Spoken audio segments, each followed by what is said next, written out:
There I was, sitting at my kitchen table at 2 in the morning, half drunk on cheap whiskey and completely sober about my life's trajectory. The security camera I'd been fixing lay in pieces before me, circuit boards, tiny screws, and the kind of sophisticated electronics that made my living but couldn't fix my marriage. That's when I heard Andrea's voice drifting from the bedroom, honey sweet and poison laced. He's completely clueless, Blake. I swear. Sometimes I think he'd miss a freight train if it ran through our living room. Her laugh was the kind that used to make my chest tight with love. Now it just made me want to throw something expensive against the wall. Meet me at the Sunset Motel on Route 9, Room 12. And Blake, bring that good bourbon you mentioned. There it is, I thought, setting down my screwdriver with the careful precision of a man who'd just heard his world crack in half. The punchline of my marriage. My name is Jack Morrison, and I've spent the last 15 years installing security systems for paranoid rich people and cheating spouses. The irony wasn't lost on me that I'd become both. At 42, I was supposedly in my prime, still had most of my hair, could bench press my weight, and ran Morrison Security Solutions with enough success to keep us comfortable in our little corner of Millbrook, New York. But comfortable, as I was learning, wasn't enough for Andrea. Millbrook used to be something. Back when the textile mill was running 3 shifts and the main street had actual businesses instead of empty storefronts and a Dollar General. Now it was the kind of place people moved away from, not to. The kind of place where everyone knew everyone else's business, which made keeping secrets both essential and impossible. I'd met Andrea 12 years ago when she was a paralegal with big dreams and I was still nursing bruised knuckles from my brief unsuccessful boxing career. She was smart, ambitious, and beautiful in that sharp-edged way that made men stupid. I was stupid enough to think I could be enough for her. The whiskey burned as I finished the glass and considered my options. I could confront her directly, march into that bedroom and demand the truth. I could pretend I'd never heard anything and let my marriage die the slow death of willful ignorance. Or I could do what I did best, gather intelligence first, then act. I picked up the security camera and got back to work. If there's one thing 15 years of installing surveillance equipment had taught me, it's that people reveal their true selves when they think nobody's watching. By morning, I had 3 cameras operational, one in the hallway, one covering the driveway, and one with a clear view of our bedroom window. All connected to my phone, all recording to a cloud server Andrea didn't know existed. If my wife wanted to play games, she'd picked the wrong opponent. Andrea came down at 7:30, looking like she'd slept peacefully instead of planning an affair. She was dressed in her power suit, the navy blue one that cost more than my monthly truck payment, and her blonde hair was pulled back in that severe bun that said, "Don't mess with me," to opposing counsel. "Morning, honey," she said, not looking up from her phone as she grabbed her travel mug. "I might be late tonight. Big case prep?" "Sure," I said, sipping coffee that tasted like ashes. "Which case?" "The Henderson merger. Very complicated." She glanced up, and for just a second I saw something flicker across her face. Guilt? Fear? Or maybe just annoyance that I was asking questions. "You wouldn't understand the details." "Right, because I was just the blue-collar husband who worked with his hands. Never mind that I'd built a business from nothing or that half the lawyers in town used my services to catch their own cheating spouses. I was just too simple to understand complicated things like adultery. "Have a good day, sweetheart," I said, and I meant it, because it was going to be her last good day for a while. After she left, I called my oldest friend, Ray Kowalski. Ray owned Kowalski's boxing gym on the rough side of town, the kind of place where the heavy bags were held together with duct tape and the clientele paid in cash. We'd known each other since high school, back when we both thought we were tough enough to make it in the ring. "Jack, what's eating you?" Ray's voice was gravel and cigarettes, even though he'd quit smoking 5 years ago. "Need to talk. In person." "Come on down. I'll put coffee on." Ray's gym smelled like sweat, leather, and broken dreams. It was perfect. I found him in his office, a cramped space behind the main floor that was barely big enough for a desk and 2 chairs. Ray was built like a barrel with arms, 5'8" and solid muscle, with graying hair and scars that told stories he never talked about. "So," he said, pouring coffee that could strip paint, "what's the verdict?" Andrea's cheating. Ray nodded like I'd told him it was Tuesday. With who? Blake Hutchinson, guy from her law firm. The pretty boy with the BMW? That's him. Ray leaned back in his chair, which creaked ominously. What do you want to do about it? That was Ray. No judgment, no false sympathy. Just straight to the practical question. It's why we'd stayed friends when everyone else from the old neighborhood had either moved away or died. I want to hit back, I said, but smart, not hard. Smart's better, Ray agreed. Hard gets you arrested. Smart gets you even. The Sunset Motel was exactly what you'd expect from a place that rented rooms by the hour. Faded pink stucco, neon sign with half the letters burned out, and the kind of clientele that paid in cash and didn't ask for receipts. I'd installed security systems in classier crack houses. I was parked across the street in my work van, unmarked white Ford with tinted windows and enough surveillance equipment to make the NSA jealous. At 9:47 p.m., Andrea's silver Lexus pulled into the parking lot. She'd changed out of her power suit into jeans and a sweater, trying to look casual. She failed. Blake's BMW arrived 3 minutes later. Blake Hutchinson was everything I wasn't. 6'2", perfectly styled hair, clothes that cost more than most people's rent. He was the kind of guy who'd never thrown a real punch in his life, but thought his law degree made him tough. They met at the door of room 12 like they'd done this before. Blake had a bottle in a brown bag. The good bourbon, no doubt. They disappeared inside, and I settled in to wait. 2 hours later, they emerged looking satisfied and stupid. Andrea kissed him goodbye. Not a peck, but the kind of kiss that said, "This means something." Then she drove off, probably planning to come home and tell me about her exhausting case prep. Blake was fumbling with his keys when I made my move. I'd parked next to his BMW while they were busy, and now I had about 30 seconds before he noticed me. "Beautiful night," I said, stepping out of the shadows. Blake jumped like he'd been electrocuted. "Jesus, you scared me." "Sorry about that." I wasn't sorry. "Jack Morrison, I think you know my wife." The color drained from Blake's face. In the motel's parking lot lighting, he looked like a ghost wearing an expensive suit. "I don't know what you're talking about," he said, but his voice cracked like a teenager's. "Sure you do. Andrea Morrison. Blonde, about 5'6", married to a guy who installs security cameras for a living." I smiled, and Blake took a step back. "Funny thing about security cameras. They're everywhere these days. You never know who might be watching." "Are you threatening me?" "Me?" "No, I'm just making conversation." I pulled out my keys and casually dragged them along the side of his BMW, spelling out liar in foot-high letters. Whoops. Clumsy me. Blake's mouth opened and closed like a fish. "You can't. That's vandalism." "Prove it," I said, walking back to my van. "Oh, and Blake, smile for the cameras." I drove home feeling better than I had in months. Andrea was already in bed, pretending to be asleep. I brushed my teeth, got into my pajamas, and climbed in beside her like nothing had happened. "How was case prep?" I asked. "Exhausting," she murmured. "Very complicated." "I bet."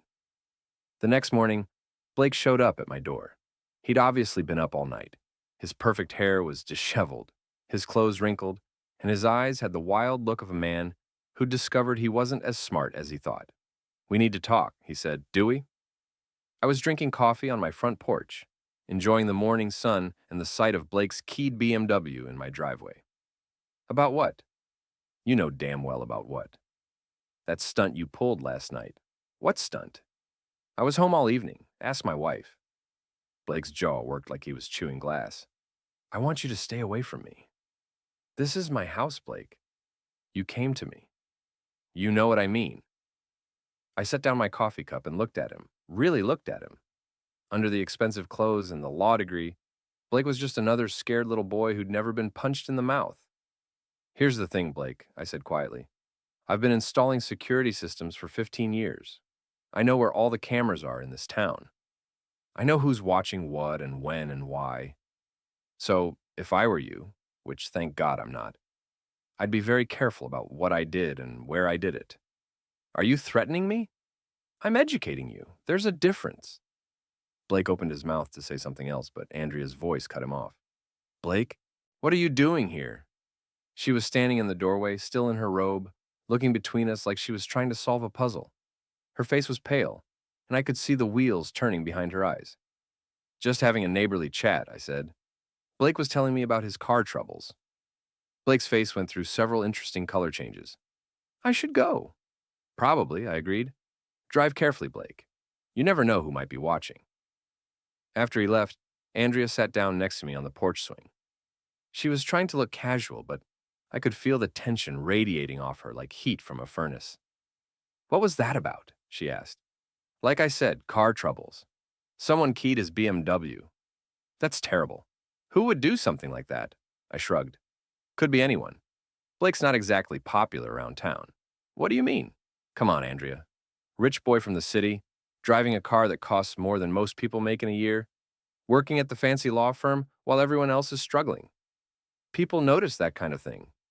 She was quiet for a long moment, staring at Blake's retreating BMW.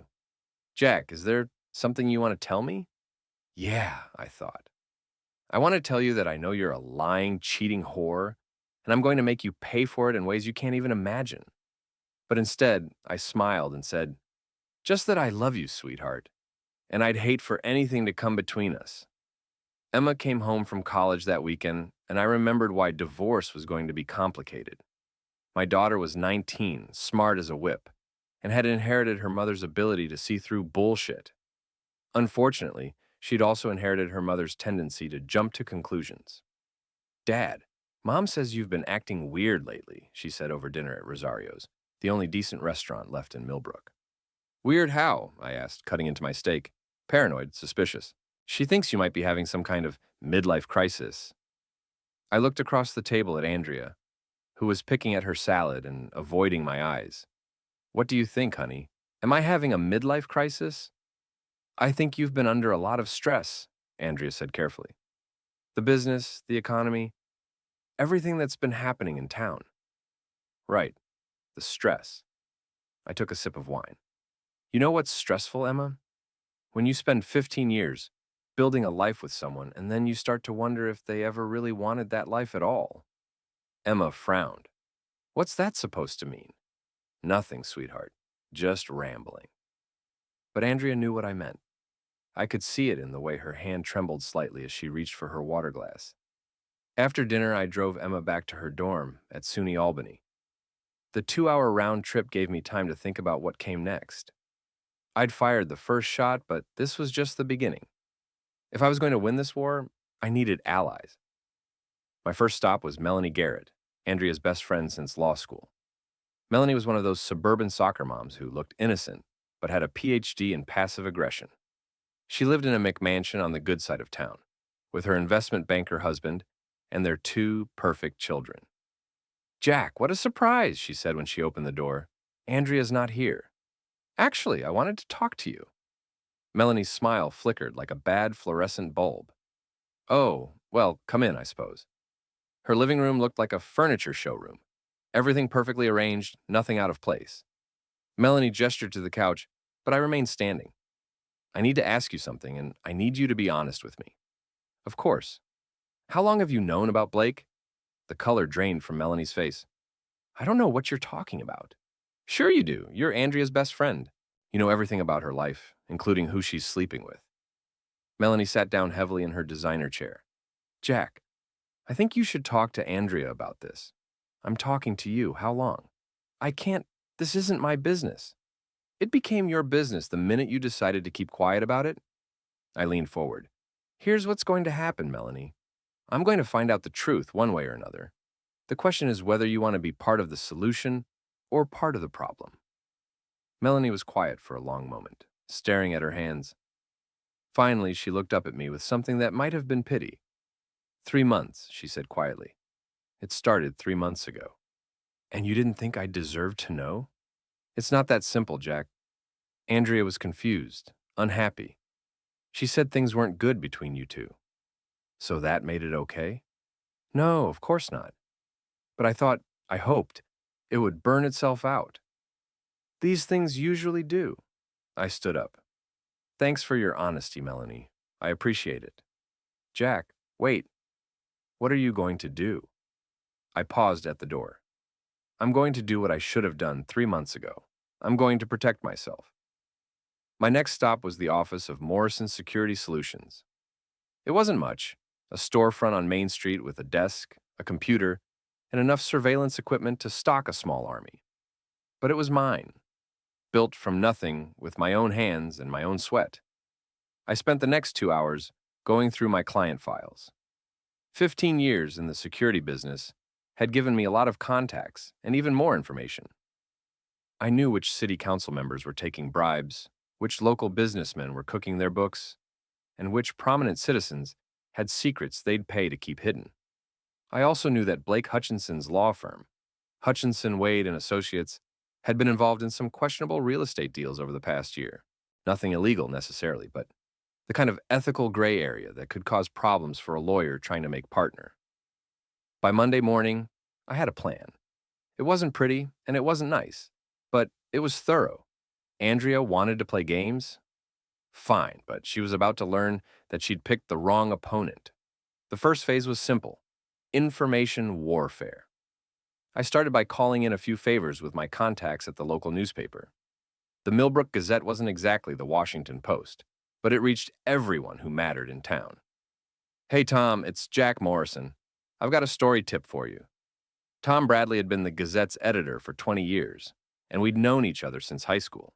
He was also one of my clients. I'd installed a security system at his house after his wife started getting threatening calls from some nut job. What kind of tip? The kind that involves lawyers, questionable ethics, and public interest. I'm listening. I spent the next 20 minutes walking Tom through what I'd discovered about Blake's firm. By the time I hung up, I could practically hear him salivating. Phase 2 was more personal. I called my old friend Mike Sullivan, who worked dispatch at the sheriff's department. "Mike, I need a favor." "What kind of favor?" "The kind that involves keeping an eye on someone for me." "Jack, you know I can't. I'm not asking you to do anything illegal. Just keep your ears open. If certain people start showing up in certain places, I'd like to know about it." Mike was quiet for a moment. "This about Andrea?" "Word travels fast. Small town, Jack. People talk." "Yeah, well, they're about to have a lot more to talk about." The story hit the Gazette's website on Wednesday morning, and the print edition on Thursday. Local law firm under scrutiny for real estate dealings wasn't exactly a Pulitzer Prize winner, but it got people's attention. By noon, my phone was ringing off the hook. "Jack, what the hell did you do?" Andrea's voice was shaking with rage. "I have no idea what you're talking about. Don't play dumb with me. That story about Blake's firm? You're behind it, aren't you? Why would you think that?" "Because you're the only one who would have access to that kind of information. Andrea, there are a lot of people in this town who pay attention to what the lawyers are up to. Maybe you should ask yourself why someone would want to hurt Blake's reputation. This is about the other night, isn't it? About Blake coming to the house. I told you that was about his car." "Bullshit, Jack. I know you know." I was quiet for a long moment, letting the silence stretch between us. Finally, I said, "Know what, Andrea?" "You know what. Say it." "I can't." "Then we don't have anything to talk about." I hung up and immediately called Ray. "It's starting," I told him. "About time. You need backup?" "Not yet, but soon." That evening, Andrea didn't come home until after 10. When she finally walked through the door, she looked like she'd aged 5 years in one day. Her perfect hair was disheveled, her makeup was smeared, and her hands were shaking. "We need to talk," she said. "Do we?" "Jack, please, don't make this harder than it has to be." I looked at my wife, really looked at her, and tried to remember when I'd stopped loving her. Was it 3 months ago when she started cheating? Or was it years before that when she started looking at me like I was something she'd stepped in? "Okay," I said, "let's talk." We sat in the living room on opposite ends of the couch that we'd picked out together when we were still pretending to be happy. Andrea twisted her wedding ring around her finger, a nervous habit I'd noticed years ago but never thought much about. "I made a mistake," she said quietly. "What kind of mistake?" "You know what kind. Say it, Andrea. If you want to talk, then talk." She took a shaky breath. "I've been seeing someone." "Blake?" "Yes." "For how long?" 3 months. "Why?" That was the question I'd been dreading because I wasn't sure I wanted to hear the answer. Andrea was quiet for a long time, staring at her hands. Because I was lonely, she said finally. Because we've been growing apart for years, and I didn't know how to fix it. So you decided to fuck someone else instead. She flinched like I'd slapped her. It wasn't supposed to happen. It just did. Bullshit. You made a choice, Andrea. Every time you met him, every time you lied to me, every time you came home and pretended everything was fine, those were all choices. You're right, I'm sorry. Sorry you did it, or sorry you got caught. Both. At least she was honest about that much. I stood up and walked to the window, looking out at our quiet street. Mrs. Porter was walking her dog, the same route she'd taken every night for the past 10 years. Normal people living normal lives, not dealing with the wreckage of a marriage built on lies. What happens now? Andrea asked. I turned back to face her. That depends. On what? On whether you're willing to do what it takes to fix this. I'll do anything, Jack, I swear. Anything? Yes. Then you're going to help me destroy Blake Hutchinson. The look on Andrea's face was worth the price of admission. What? You heard me. Blake thinks he can fuck another man's wife without consequences. He's wrong. Jack, I can't. You can and you will. Unless you'd prefer I handle this my way. What's that supposed to mean? I smiled and Andrea shrank back into the couch. It means Blake's about to learn what happens when you mess with someone who has nothing left to lose. Andrea didn't sleep that night. I could feel her lying there next to me, staring at the ceiling and probably wondering how her life had gotten so complicated. I, on the other hand, slept like a baby. There's something liberating about finally admitting that your marriage is over and deciding to do something about it. The next morning, I put phase 3 of my plan into action. I called Emma. Dad? What's wrong? You never call this early. I need to tell you something, sweetheart, and I need you to hear it from me first. Oh, God. Are you sick? Is Mom sick? No, nothing like that. Your mother and I are having some problems. Emma was quiet for a moment. What kind of problems? The kind that might end in divorce. Jesus, Dad. What happened? I could have told her the truth, that her mother was a cheating whore who'd been lying to both of us for months. But Emma was my daughter, and she didn't deserve to have her world destroyed just because mine was. We've been growing apart for a while, I said. Sometimes that happens, even when people love each other. Is there someone else? Smart girl. Yes. Mom or you? Your mother. Emma was quiet for a long time. When she finally spoke, her voice was small and hurt. How long? A few months. Do I know him? No. Another lie, but a necessary one. Emma had met Blake at a few law firm functions, and she'd probably figure it out eventually. But not today. I'm coming home, she said. Emma, you don't need to. Yes, I do. This is my family, too. After I hung up, I called Ray. Emma knows, I told him. How'd she take it? About as well as you'd expect. She's driving home today. What about Andrea? What about her? You really think she's going to help you go after Blake? She doesn't have a choice. Everyone has a choice, Jack. Not anymore. That afternoon, I got a call from Mike Sullivan. Your boy Blake just filed a police report, he said. About what? Harassment. Says you've been following him, threatening him, vandalizing his car. Interesting. What did you tell him? I told him we'd look into it. Then I filed his report in the circular file. Thanks, Mike. Don't thank me yet. Blake's connected, Jack. His daddy's got money and influence. This could get complicated. It already is complicated. Just watch your back, okay? Always do. Emma arrived at 6, looking like she'd been crying for the past 4 hours. She hugged me tight, and for a moment, I felt like maybe I was doing the right thing. Where's Mom? She asked. Working late, as usual. Dad, I need to ask you something, and I need you to be honest with me. Okay. Are you going to be okay? The question caught me off guard. I'd been so focused on revenge that I hadn't really thought about what came after. What did I want my life to look like when this was all over? I don't know, I said honestly, but I'm going to try. Good, because I need you to be okay. Andrea finally came home at 9, looking surprised to see Emma's car in the driveway. What are you doing here? She asked Emma. Dad told me about the divorce. Andrea shot me a look that could have melted steel. We're not getting divorced. We're having problems, but we're working through them. Are you? Emma asked. Because Dad says you're seeing someone else. Emma, this is between your father and me. No, it's not. I'm part of this family too, and I have a right to know what's happening. Andrea looked at me helplessly. Jack, tell her we're working things out. Are we? I asked. You know we are. Do I? Because I haven't seen much evidence of that. What do you want me to do? I told you last night. Emma looked between us like she was watching a tennis match. What did you tell her last night? Nothing, Andrea said quickly. I told her that if she wanted to save our marriage, she needed to help me deal with her boyfriend. Jesus, Dad. What? You wanted honesty. Andrea's face was white. Jack, please. Not in front of Emma. Why not? She's old enough to understand that actions have consequences. This is insane, Emma said. You're both acting like children. Your mother started it.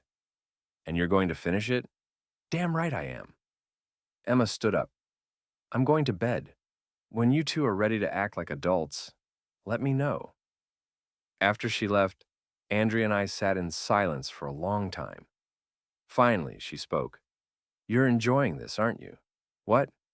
Watching me squirm, humiliating me in front of our daughter. You humiliated yourself, Andrea. I'm just making sure everyone knows about it. This isn't you, Jack. You're not cruel. You don't know what I am anymore. Hell, I don't know what I am anymore. Then let me help you remember. She moved closer to me on the couch, and for a moment I could smell her perfume, the same one she'd been wearing the night I met her. For a moment I almost remembered what it felt like to love her. Then I thought about Blake's hands on her body, and the moment passed. It's too late for that, I said. It's never too late. It is for us. The next week was quiet. Too quiet. Andrea went to work, came home at reasonable hours, and tried to pretend everything was normal. Blake stayed away from our house and, according to my sources, was keeping a low profile at work. Even Emma seemed to be adjusting to the new reality, though I could see the strain in her eyes. I should have known it was the calm before the storm. On Friday afternoon, I got a call from Tom Bradley at the Gazette. Jack, we need to talk. About what? About the story I ran last week. I just got a call from Blake Hutchinson's lawyer. They're threatening to sue for libel. On what grounds? They claim the information you gave me was false. It wasn't false. I have documentation. That's what I told them. But Jack, they're also claiming you obtained that information illegally. That's bullshit. Maybe. But they've got deep pockets and good lawyers. The Gazette can't afford a protracted legal battle. What are you saying? I'm saying I can't run any more stories about Blake or his firm. And if this goes to court, I'll have to reveal my source. Understood. After I hung up, I sat in my office for a long time thinking. Blake was smarter than I'd given him credit for.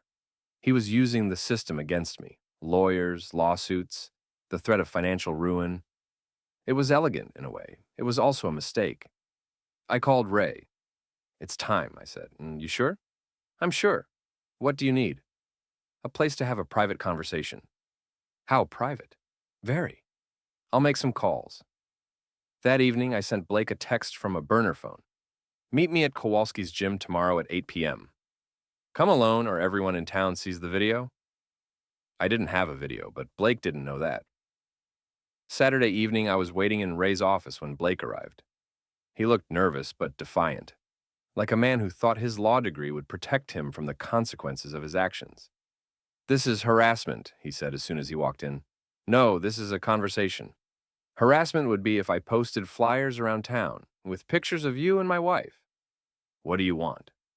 I want you to understand something.